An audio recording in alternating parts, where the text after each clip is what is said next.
Welcome to Jacko's Wrestling Entertainment Pod. Um, as always, Caleb. Jeremiah. We're going to get things kicked off here with, as promised to you guys, our underweighted WWE Superstar Draft. We're going to do it like a snake draft. I'll go first, then Jay, then Jay again, then I would go, and then it just keeps switching like that. And once you pick someone, the other one cannot pick them. So then at the end, we'll ask you guys who had a better 5. You guys can vote on X, who had a better 5 of underweighted WWE Stars draft. Alright, that sounds cool. I get the first pick on this one because Jeremiah started the Hulk Hogan draft we did. For my first pick, after going back and forth, I'm going to go Umaga. He was a main event star, but I believe he was underweighted as in the fact of he never got the chance to be the world champion that we know he could have been. And he was dominant and undefeated for a while, but we never seen him take that step and be the main guy, the main heel. So I'm going to go with Simone Bulldogs on this one. Oh, that's a great forced pick. And yeah, because I was thinking, and you're right, like, and we're going by like, not just in the company, but by kind of like how the company booked them and stuff. Because a lot of fans really got behind some of these people, and they did, do that. And I'm going a tricky one, but Chris Van Vliet did the same one on his.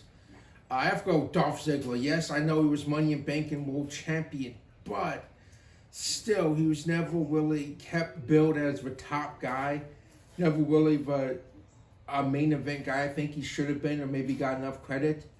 Underweighted as in, I just not for fans, but I think WWE never fully went to 100% in on Dolph Ziggler myself. So I've picked Dolph. Okay. And then from the second one, another one, and it's kind of, I have to go again by WWE, but I have to go Luke Harper as a single star, because we saw him win the kind of championship. We saw like, well, he's going to, have maybe just as much single success as Bray Wyatt, but it was just always stop and go. And, we saw in AEW with Mr. Brody Lee, hey, this is a main event hill. This is someone that could have really been a more of a top guy in the company as a singles wrestler. So I put Luke Harper as my number 2 pick. Okay. Very interesting. I have 2 now. Going to take this next one back a while. But I'm going to go. Rowdy Piper. I think everybody knows him as one of the greatest on the mic, but I think not only was he one of the greatest on the mic, but he was really, really good in the ring, and it just seems like he never got the chance to, make Hulk Hogan chase him. He was always the heel that was going after Hogan or something like that, but I think there would have been a lot of money in Hulk Hogan chasing Hot Rod and Rowdy Piper as a world champion. And I know people was going to say, yeah, but he was in main events against Hogan, but he never got the belt. He never got to really be used how everybody knows he could have, because you look at the other guys as good on the mic as Rowdy Piper, they were world champions. Exactly. And then for number 3, we're going to bring you a little bit more modern. And we're going to go Shelton Benjamin. Just tremendous talent, former collegiate athlete, came in around the same time as Brock Lesnar. And I just think Brock Lesnar took the ball and ran with him. There was never you didn't need the wrestler guy, because you used Brock Lesnar as the college wrestler guy. So Shelton kind of he only stayed in mid-card picture. He never got that world title chance, really, or world title one. And we all know how great of an athlete Shelton Benjamin is. Exactly. Great pick. I'm gonna go a tag team here. We're gonna go Gallows and Anderson for Good Brothers. We know they had, one tag title weighing in WWE, and we just know from New Japan or the Indies just how good they really are, and it was just kind of like Luke Harper stop and go. We saw them really good utilized with AJ Styles as those heel, just they'd come in and they'd be his heat and all that stuff, but as a tag team, just as performers, they could really go, and then we just, unfortunately, you stop seeing it, and then they'd get let go, and that's why I think, I put them on this list, as I think they could have done so much more in WWE than what they did. I like that pick. And now it'd be fourth, right? Mm-hmm. Fourth, I'm gonna go again. Recent someone that was just let go this year, Carlito. Carlito has the charisma of a personality and kind of like Shelton, just always in that mid spot. And this last time he was used a little bit, but more as like a comedy spot. But I think, especially back in his prime, you could have used Carlito as a top heel. He had the personality, the Carlitos Cabana, and a really good talker, really good wrestler. And he just always stayed mid card. Okay, I like that. That's interesting. Going to go for my next pick here. This is tough because again, it's going to. This guy was a former world champion. There's been a lot to talk about him as of late. And I do think that WB could have used him better. I'm going to go Jack Swagger. I think although he was a former world champion, I think they kind of kept him to the same type of character. And if you listen to him on pods and stuff, in interviews, you'll see he does have a personality. I think if they would have let him use more of his personality, he could have been a bigger star in WWE and possibly still there today as a multiple-time world champion. And then for my last pick here, gonna go someone that's making a name for herself in AEW as we speak. She got released, and I had said when she got released by WB that she could have done a lot more if given the opportunity. I'm going to go Ember Moon. Ember Moon was really, really good on the, I would say, up and coming in WB, and they just never really gave her that chance to really even be a main roster women's champion. And then she got let go, and she has all the momentum in the world in AEW / Ring of Honor. And it just shows if WWE would have stuck it out with her, she could have been even at this point now a U.S. or Intercontinental Women's Champion. Yeah, agreed, 100%. And a little off topic, but yeah, you're talking about Jack Swagger, and like you said, personality. One of the greatest lines. It was I want to say 2010, and it was Kane was after him. And he left his dad, and his dad got chokeslammed or tombstone. And then the next week he was talking to his mom on the phone. And he's like, "Come on, Mom. Dad would have done the same thing to me if she were on the other foot." And so I just thought that was hilarious. He did that. He had the sworn ego. He, like you said, he had all the things to be a top heel, a Kurt Angle type character. Exactly. Someone that was joking, but serious in ring and could kick your butt. So I mean, yeah, I think there's a big chance for Jack Swagger in the WWE, but yeah, that finishes out my list. Now you get wound out yours. Who's your last pick? Last one is another up and down injuries. A lot of people saying we just never really saw it, really come into fruition in WWE. I have to go with Mr. Kennedy. I know Mr. Anderson in TNA had a very successful main event run, but I believe that could have happened in WWE. I mean, you go back to, he has a lot of momentum, 2005, after he debuted. He gets injured. He's out for a little bit. He comes back in 2006, gets the United States title. He goes on the, I've beat this many world champions thing. Has a great rivalry with The Undertaker. I mean, seriously, one of the best rivalries of that year. So good, so fun to watch on TV. He got Money in Bank, false diagnosis. He never got to cash in as planned. Edge got it. He came back, you did the face feint, and then I don't know if it was injury or what, but then you didn't see him, and then he comes back for the Nuggets vs Lakers tag match, and that's it. They let them go. A lot of people said it was a failed drug test, politics, Randy Orton. I'm not sure, but I just think it was potential that we never really saw utilized in WWE, who could have been a a main event guy. And I like that. I have to run out with Mr. Kennedy. I think that's one of the biggest what ifs in WWE history myself. Yeah, I agree with that. So now with this, later up on X, you guys will have the chance to vote whose picks were better. And then after that, we'll see if you guys have some topics when you're on X, you can also throw the topics out there. What do you want to see us draft? Exactly. At Jacko's Pod 192. And you most definitely have to listen to vote, because you cannot fit everyone's names on the poll selection on Twitter. So I'll put team each of our names, and you will vote that way. Yeah, we'll apply under the teams, and we'll just put the names under the apply. Oh, okay. For team 1 and team 2. But yeah, listen, because you'll get more insight on this before you make your vote on who really had it better by their case for their superstars. So listening is a great idea.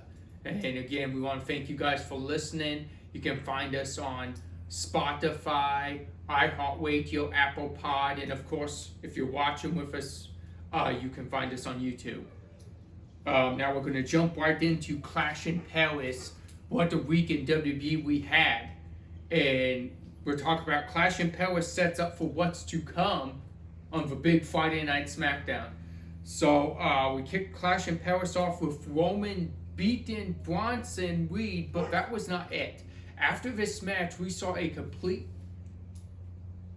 beatdown from Braun Breaker and Bronson Reed on Roman Reigns. It took a little while. Jay did come out to make the save, but he just became a part of this beatdown. Yeah, it was. I mean, it was like you had the match. Match was explosive. I think very good match. And then, like you said, it was just, it was a monumental beatdown. It was. I mean, like you said, they had 2-on-1. They had Roman so bad. Jay tried, but Jay really couldn't make a difference. Didn't really make too much of an impact in his efforts. So, when have we ever really seen Roman Reigns go out on a stretcher? But he did at the hand of these two men. I'd say the last time I can think of would be way back, maybe during his Strowman rivalry, like 17, which led to that ambulance match. Oh, okay. I think that's the last time I can remember it happening. But we would also see this pay, and we'll talk about when we get to the Fair Forward, we would see this pay dividends later on in the night, as we would see Jey Uso's ribs all bandaged up from taking multiple spears from Braun Breaker. Exactly. Like you said, and it was a theme because not only that, but because of these actions, we saw Braun and Bronson kicked out of the arena to make sure they could not be anywhere near the main event. So that's what we get towards the main event. Seth had to find another way to win, and knowing the mastermind Seth Rollins, well, we'll talk about, but he would do just that. That's true. And again, Wise Man in the hospital. Yep. Too, so that all the known allies at the time of Rollins is gone. They're out. Up next, we had the WWE Tag Team Championships on the line when the Wyatt Six defeated the Street Profits. What'd you make of this match? I think a good match, but I think just the way it looked, it could be the possible end of the Street Profits. There was no chemistry. It was a complete change from how they got the match. We saw them regular Street Profits go through beat the MFTs, beat Miz and Mello. They weren't tuned, but they were not. They were like against each other almost in this tag match against Flash, which was a huge mistake. Do you think it was anything to do with a little pep talk from Bo Dallas that maybe created some separation? That could have been. We know why it's getting in your head in more ways than just one. This was not a just get up and scare you kind of approach. This was very close and personal, just kind of, hey, I'm talking to you. It wasn't Knuckle Howdy. Like you said, it was Bo Dallas that came and I think put the, I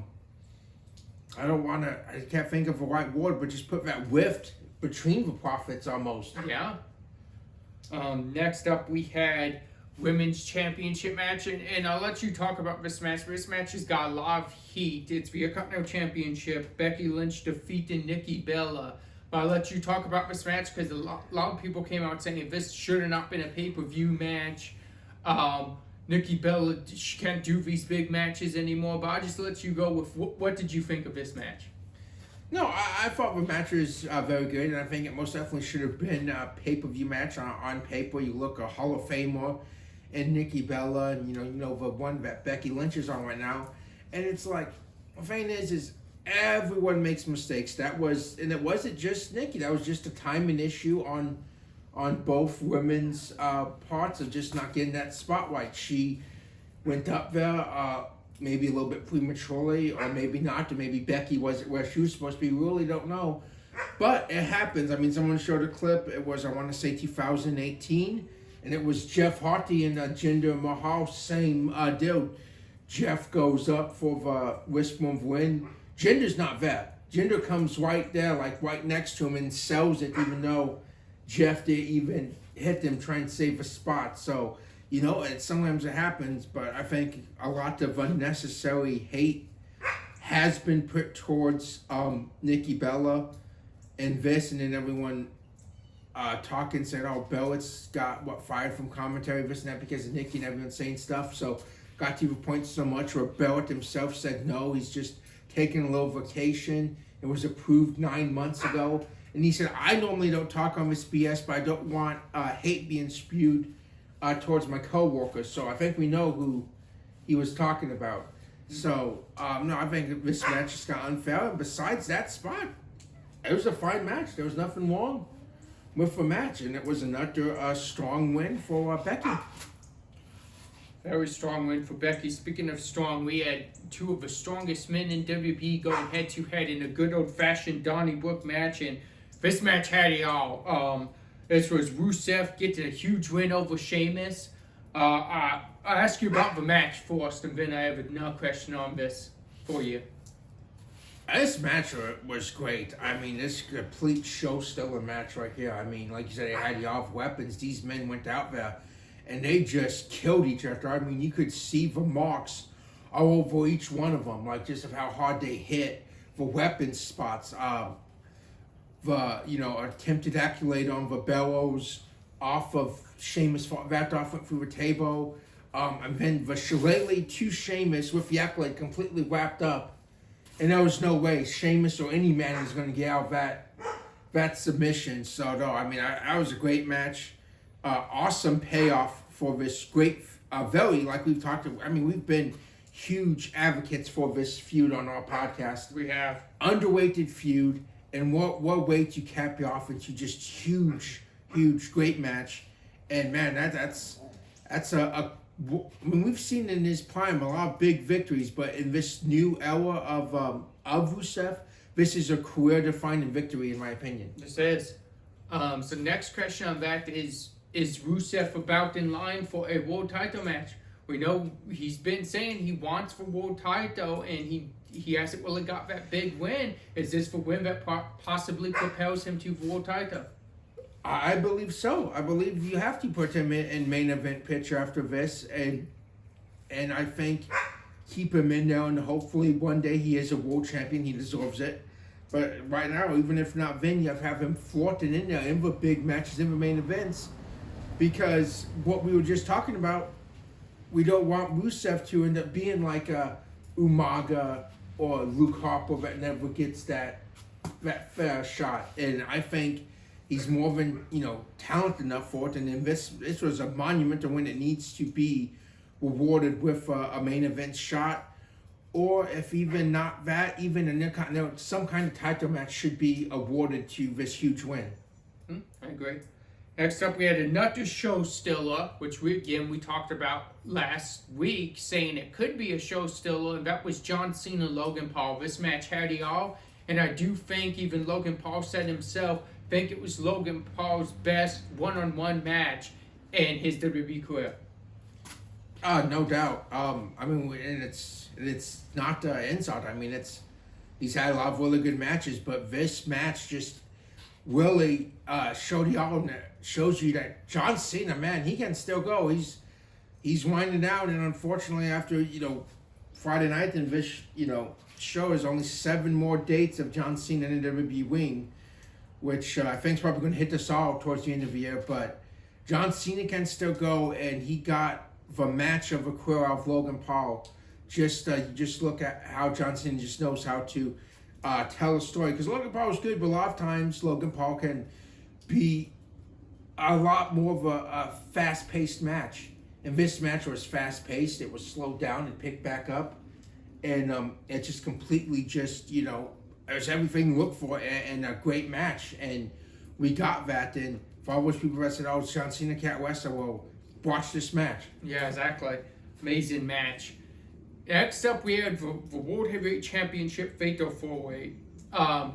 Just when you thought, let's say the competitors, you had CM Punk, LA Knight, Jey Uso, Seth Rollins. Just when you thought Seth Rollins was out of resources, as you mentioned, Paul Heyman in the hospital, Bronson Reed, Braun Breaker, all banned from the ringside and told to go home. And if Adam Pearce seen them, they would be suspended without pay.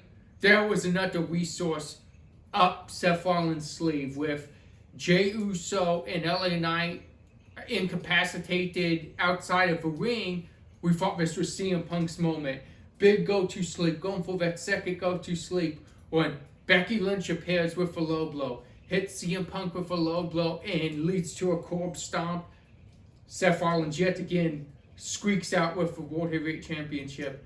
What'd you make of this whole match, and what do you make of some people talked about, but Becky Lynch finally going with Seth Rollins? Yeah, no, I mean, everyone's saying there's going to be this huge lead-in to at the end of Clash in Paris, and we will have talk about the whole week. I mean, we talk about that continuous thread, but great match, first off, awesome match, huge main event, star-studded. There was a plan in place to try to take Rollins out. Jay decided to listen to Roman go his own route. At the end, it didn't really work out for anyone, but I don't think it would have mattered what route Jay took. But Rollins, he was out of resources, so he went home. He went to the number one resource he has in life, far beyond ring, and that being his wife. And it worked, like you said, it's been rumored since the inception of this faction revision, since she turned on Lyra the night after WrestleMania. It's finally happened. They finally aligned. And I just want to ask you, I mean, we're going to talk to you. We know what happens, what's coming up.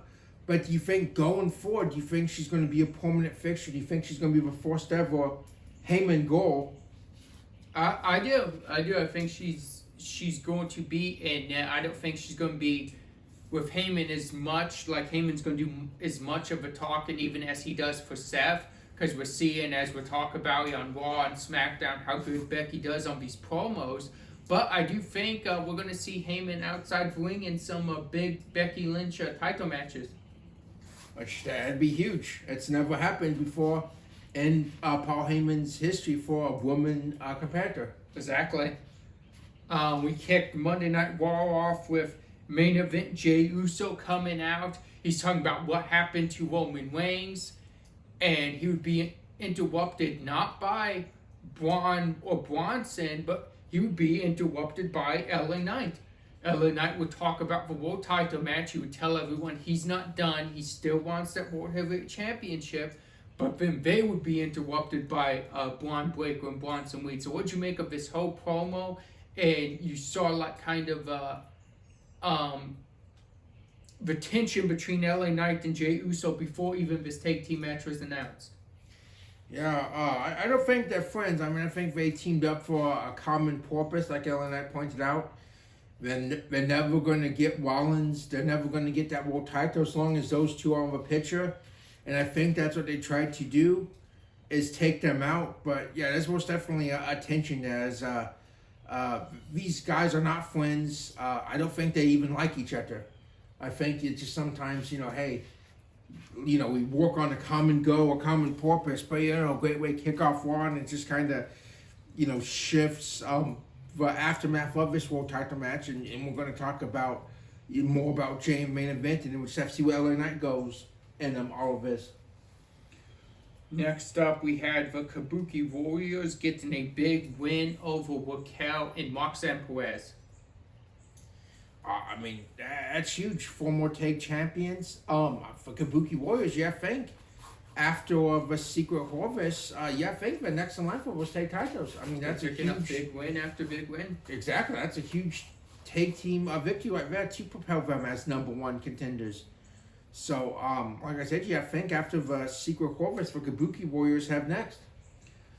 Next up, the crowd was really hot for this match, and I think it was better than most people would have expected on paper. Next, we got Finn Balor and Dragon Lee. What'd you make of this match, and what'd you make of the crowd being so fired up for these two to go at it? I think it was great. We talked about last week just how good of a match Dragon Lee and JD had, and then Dragon Lee goes and just shows, just maybe maybe the theme of today, but kind of underrated. We kind of forget how good Dragon Lee really is, how he can go, former North American champion. The man is extremely talented, great wrestler, great luchador, and Finn is just one of the best, in my opinion. Finn can do any division you put him in, world, minor singers titles, tag team, and Finn can just go, and I just think, that's a huge opportunity for Dragon Lee just to have that match, and so far being in this rivalry with Judgment Day is a good spotlight. It is. Up next, we had Penta and the War Raiders teaming up to take on the New Day with Big G. Very interesting alliance that's been formed, but it's kind of worked. It's completely just even to the New Day. It's a personality clash, but it's kind of worked. This match did not go their way. It didn't. But it's nice to see the War Raiders again. It's been a minute since we had seen them on Raw, and they're not the ones you forget how good they really are. And Penta right now has been on this rivalry with New Day, but you have to. I don't know. This is just speculation. This is we don't know. But do you think maybe eventually this leads to Penta needing to find a certain someone else to team up against for New Day? I don't know. That's a good question, but I do think if they keep it going, what Wade Phoenix has with Andrade right now has been really working on SmackDown, but we haven't seen him for a couple weeks, so who knows? Exactly. It is. We talk about how good that tag team division is, and just the spotlight. You see them more, but who knows? They just beat the Profits right now. It's up for grabs. Who's next for the Wyatts? That's true.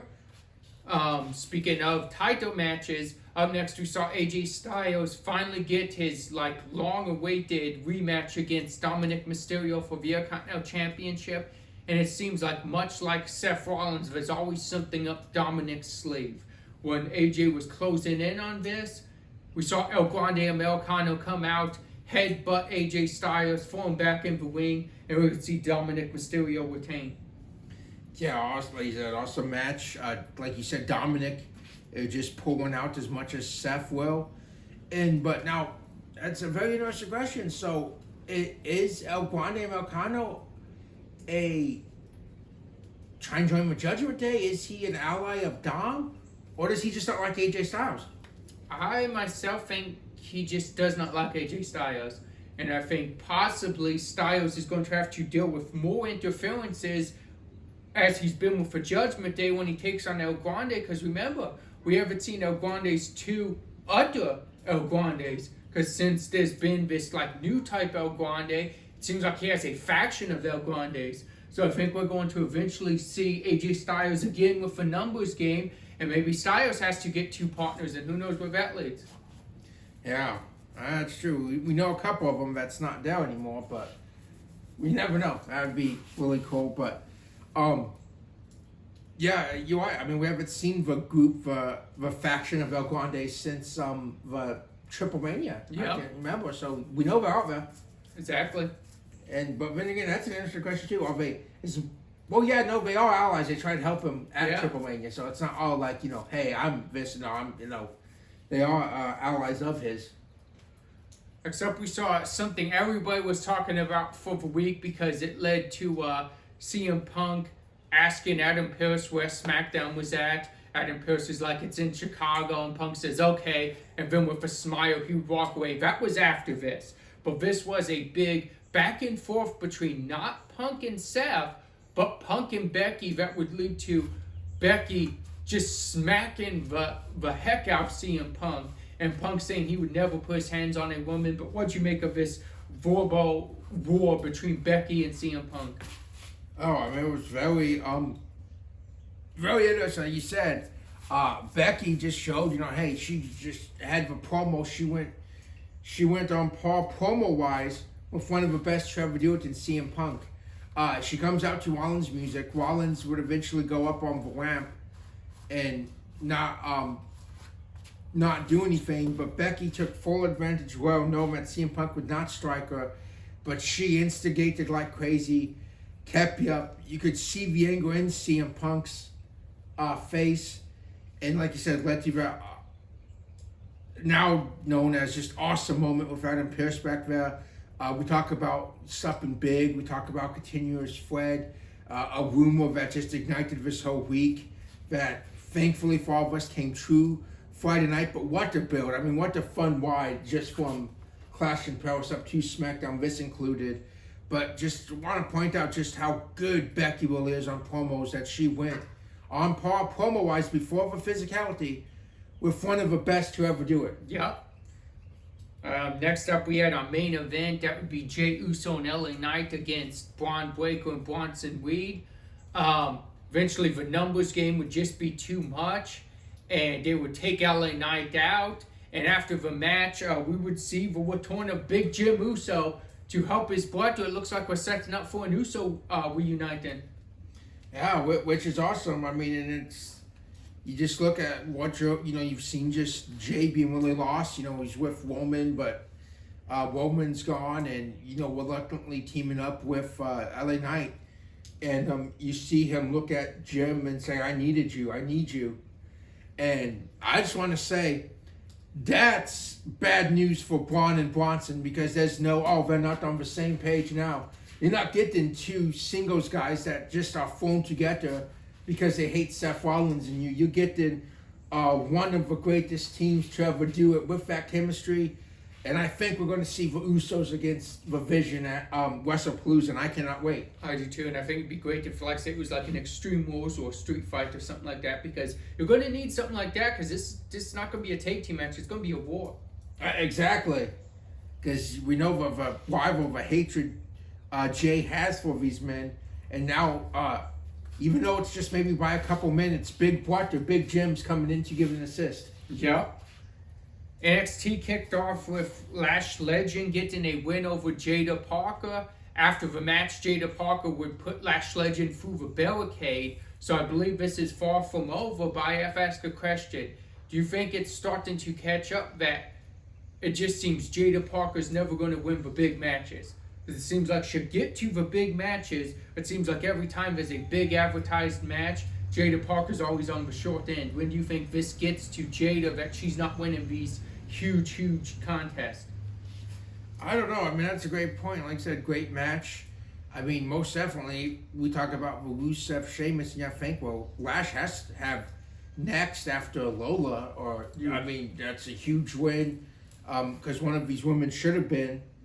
But no, I mean, you're right. I mean, is it going to get to like it's got to Jordan Grace? I mean, just another example of that. Like you said, she retaliated. She, put her through the barricade after the match. It's not over yet, but you're right. Jada has not won she has not won any title, unfortunately, yet. Next up, we saw Javon Evans come out. He's cutting a serious promo. He's talking about coming up short. We would see The Undertaker tease, and it would be Josh Briggs. We would see them go back and forth on the mic, but then it would end with Josh Briggs chokeslamming Javon Evans through a stood-up chair.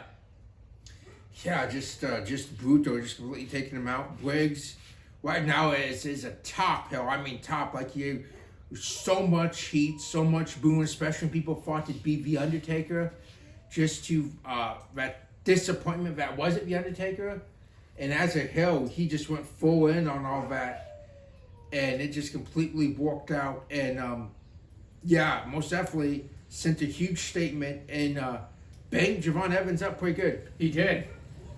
Next up, we saw Candice LeRae win the first round of the speed tournament we had. She beat Brookside to advance. It was a these matches, they're set up as like there's like a 3-minute limit and you want to like go fast, and I think it's perfect match for Candice LeRae, and she's moving on to the next round. Exactly. I mean, she's first ever women's speed champion when it was on Twitter. And now, like you said, they're perfect, very fast paced, a very fun match. If you're not familiar with them, to watch. And yeah, she advanced to I believe it will be Lainey Weed and a woman from AAA next week. Yep. Next up, we saw, speaking of Candice, we saw Candice's husband, Johnny Gargano, with Tommaso Ciampa, come out and deliver a little surprise for TNA World Champion Trick Williams. I know, this was a surprise. This was huge. I mean, our DIY faces now, or going forward, or is it just in NXT?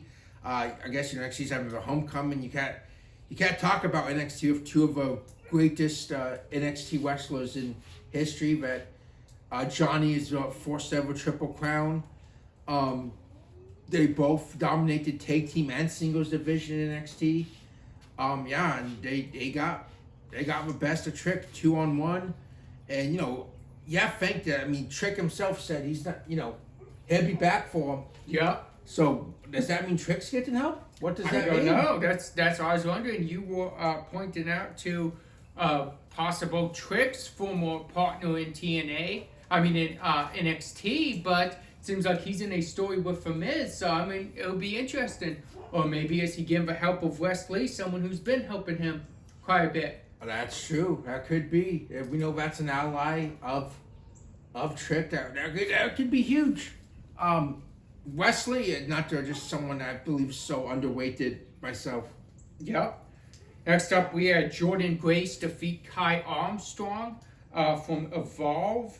And after the match, we would see Blake Monroe make her presence felt, and we'd see an all-out brawl between these two. It's far from over between these two women. Yeah, most definitely. Jordan got the best of her last week in that match of Kalani. Match was over, but still Blake made her impact felt. Like you said, it's far from over. These two women absolutely hate each other. Next, we got Josh Briggs defeating Andre Chase. And I think everybody kind of predicted this would happen. As you said, Josh Briggs, he's on the roll right now. Exactly. He took out Mr. Chase. He took out his students, his proteges.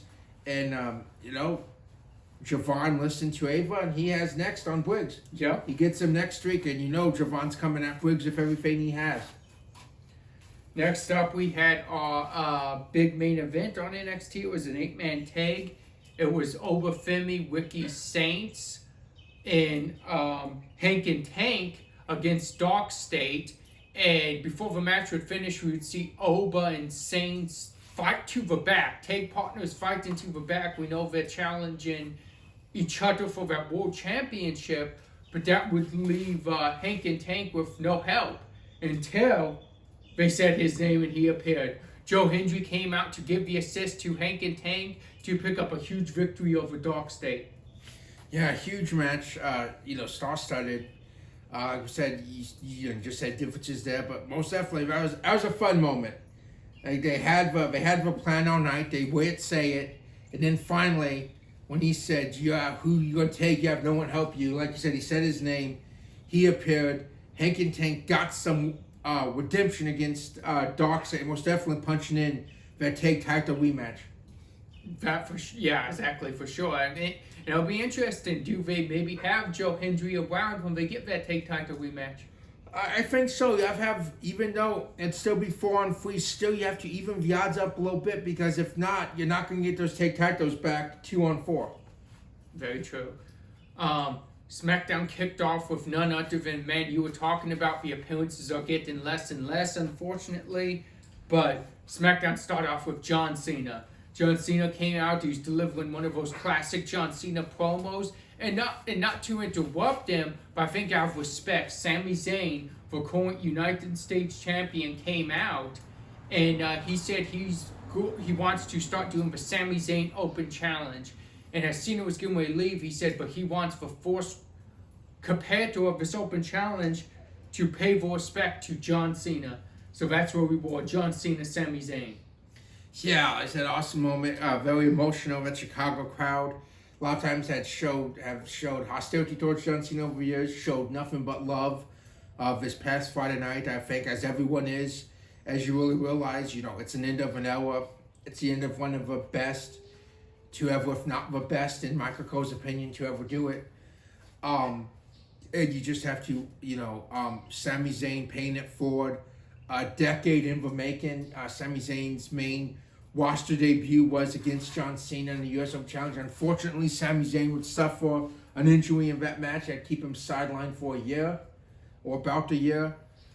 But still, great way to pay it forward. Not to one of the last few matches of John Cena, like we saw with Logan Paul, when we saw here John Cena paying homage to some of the opponents that just weren't going to be able to be a part of this. And John Cena even corrected himself, and like even Corey pointed out, that spear setup was not Roman Reigns, Michael Cole. No, it was Rated R Superstar. Yeah, exactly. One of the greatest rivalries in John Cena's career. But this match would end in no contest as for Beast incarnate, Brock Lesnar would come out and take out both men, sending a huge message to John Cena. Exactly. And so then we talk about, like, WrestlePalooza is going to be historical. It's going to be huge. And you just got confirmation on your main event. Yep. Being John Cena and Brock Lesnar, the Beast, just came out. And poor Sami Zayn was just a casualty of this for no reason, just because he was there. Yep. Next up, we saw Aleister Black pick up a huge victory over Damian Priest. It's like we've talked about with Sheamus and Rusev. When do you think this is going to get its pay-per-view treatment? And what type of match could you see these two men having? Because we know it should eventually get there. And they're putting on, I think, the best matches they can for time they've been given. But I'd like to see this get more time and get a big pay-per-view spot. Yeah, most definitely. And it's tough to really think about, because the thing is Priest, I think, needs eyes in the back of his head or a butty or something, because Aleister keeps jumping him way before the match or backstage. So you really, I think, it's really hard to kind of think of a stipulation, because Priest has not really had he's been at a disadvantage in every meet and every encounter, yes, because Aleister has the drop on him, has the one-up. So it's really tough to kind of think of that. You most definitely need a pay-per-view match. You need a blow-off match. And Priest, maybe he's like, hey, make him come out first or something. Maybe, Priest gets the jump. But so far, the advantage psychologically goes to Aleister Black. He has outsmarted Priest thus far in this rivalry. Yes, very much so. We know that next week we're going to see a Tiffany Stratton Jade Cargill women's title rematch, which is huge, next week on Friday Night SmackDown. And we also, on this week, we would see Julia retain that women's U.S. championship against Michin. Do you think this is it for Michin? She's got a lot of title matches. It seems like, much like we were talking about Jada Parker, she always somehow comes up short. Exactly, and you don't know. You always have to try to fight. And again, Michin is not the one so good. She's just not had that luck. And so, you think of, hey, this don't, maybe this don't work. You try a different avenue, or maybe she finds a butty and, she goes after the tag titles. Extremely talented performer. She's not had luck. Granted, with Chelsea, a lot more shenanigans and losing, but still, we've just, I think, barely scratched the surface of Julia's U.S. title reign just yet. Yeah, I agree with that. It seems like there's a lot more to come. Next would be the moment everybody was waiting for. Next, we had Seth Rollins in the crowd because he did not want to see CM Punk. We know that. He knows CM Punk would attack him, especially with Becky attacking Punk. So Seth stayed in the crowd. Punk came out, and then Becky would, again, they would go back and forth, Punk and Becky. Becky would keep slapping Punk. Punk would leave the ring and say he would never hit a woman. And as he was leaving, he would say, but he said, I don't have to.